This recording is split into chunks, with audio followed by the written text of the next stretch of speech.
Filio, Jesse, Jessica, Kandika, Laras, sudah. Ataya, Rafa, Raul, Ries, Mutiara, Najwa, Kaya, Zahira, Marsa, Rajib, Faiz, Panji, Rido, Hadir Mas. Rifan, Fitri, Nabila, Steven, Tania, Wisnu, Hadir. Yudis, Hadir Mas. Zara. Oke, sebelum kita masuk materi, apa baiknya kita berdoa mulai. Berdoa selesai. Oke, kemarin kita udah belajar yang namanya instalasi struktur data. Sekarang kita masuk ke materi struktur percabangan. Di sini ada udah pernah struktur percabangan belum nih? Ya, ada yang tahu struktur percabangan. Oke, selama di materi ini kita bakal cari tahu nih pengertian dari struktur kontrol percabangan. Terus yang kedua, apa sih jenis-jenis dari struktur kontrol percabangan? Terus yang ketiga ada kayak contoh-contoh dari struktur percabangan. Yang pertama pengertian struktur percabangan itu adalah sebuah kondisi atau syarat yang harus dipenuhi untuk dapat menjalankan suatu aksi.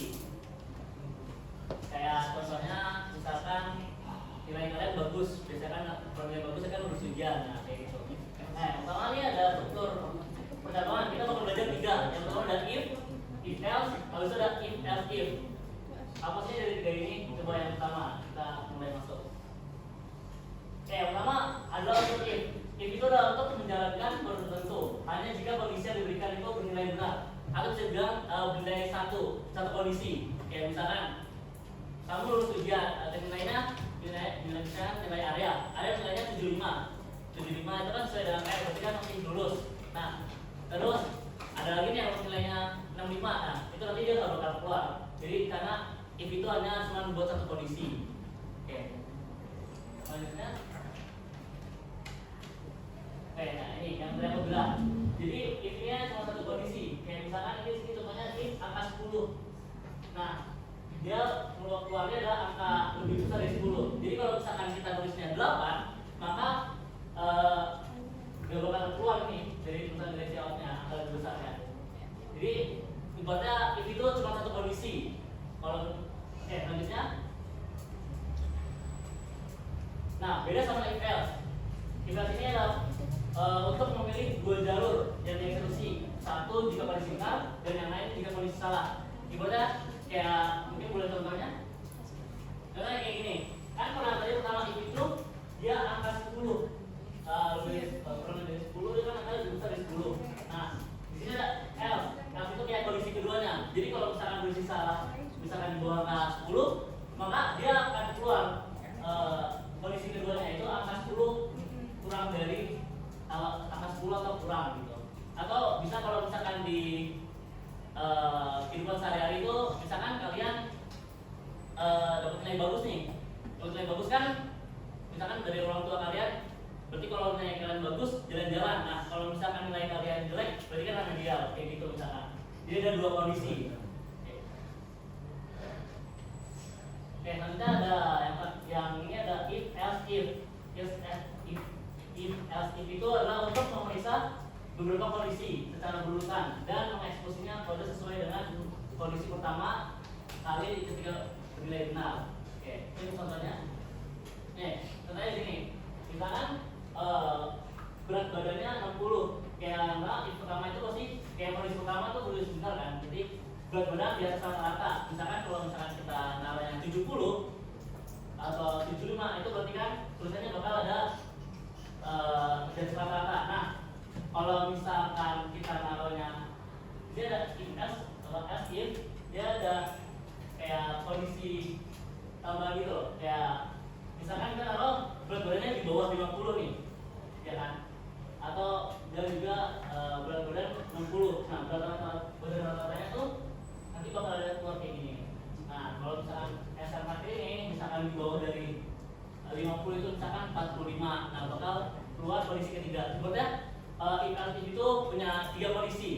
dalam kondisi benar, yang kedua ketika salah, dan yang ketiga ada kondisi yang kayak di tengah-tengah gitu lah. Maksudnya kayak 3 kondisi kalau if, else, if kayak gitu.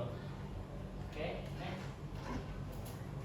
Oke, di sini juga ada operator logika. Di sini ada yang kayak tadi kan tuh ke soalnya. Ini kan di sini ada ini namanya operator AND.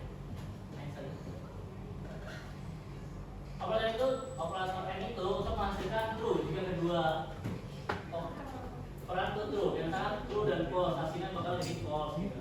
Terus di sini juga ada operator OR. Dia menghasilkan true jika satu operator true. Kemudian kayak true, false, hasilnya bakal false. Terus yang tadi itu ada not, kalau itu menghasilkan true jika operannya false. Jadi not ini kalau misalkan kamu benar, berarti dari operatornya ini salah gitu. Oke, sebelumnya lanjut. Sebelumnya ada yang mau bertanya? Ya, boleh ada. Mau minta ulang yang pengertian if and if, Mas. Oke, boleh. Oke, ini if and if. If as if ini dia dibuatnya 3 kondisi. Yang kondisi pertama ini dia kondisi benar. Dan kalau ini kan dia antara 2 kondisi, antara kalau misalkan berat badannya 50, kurang dari 50 atau lebih berat daripada 60, dia bakal keluar berat badan rata. Nah, kalau misalkan di bawah dari 50 itu bakal keluar berat badan di bawah rata-rata. Gitu bilang aja 3 kondisi gitu loh. Oke, ngerti nggak? Oke, ada lagi? Oke, Dimanji boleh. Kalau yang apa namanya itu Mas? Else itu nggak ada dalam if else if itu gimana Mas? Ya, kalau nggak ada kayak gitu berarti kodenya nggak bisa berjalan dong. Kan karena ibaratnya balik lagi.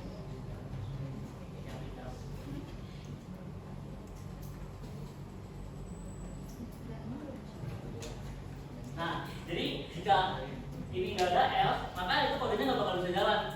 Gitu, Panji kurang lebih. Udah ngerti nggak? Aman kan? Aman. Oke, lanjut. Oke.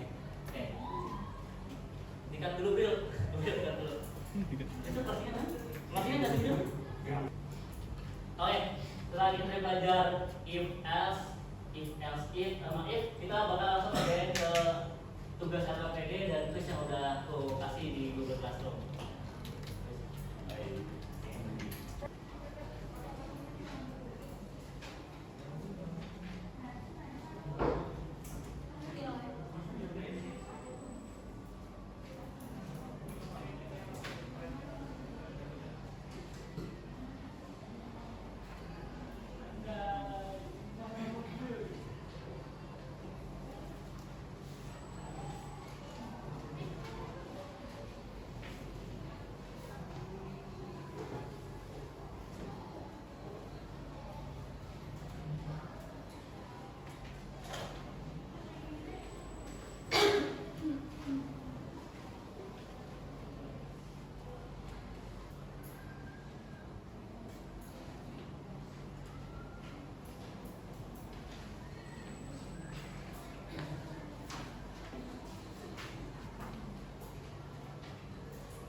Oke, mungkin segitu aja materi yang aku bisa sampaikan. Tadi ada if.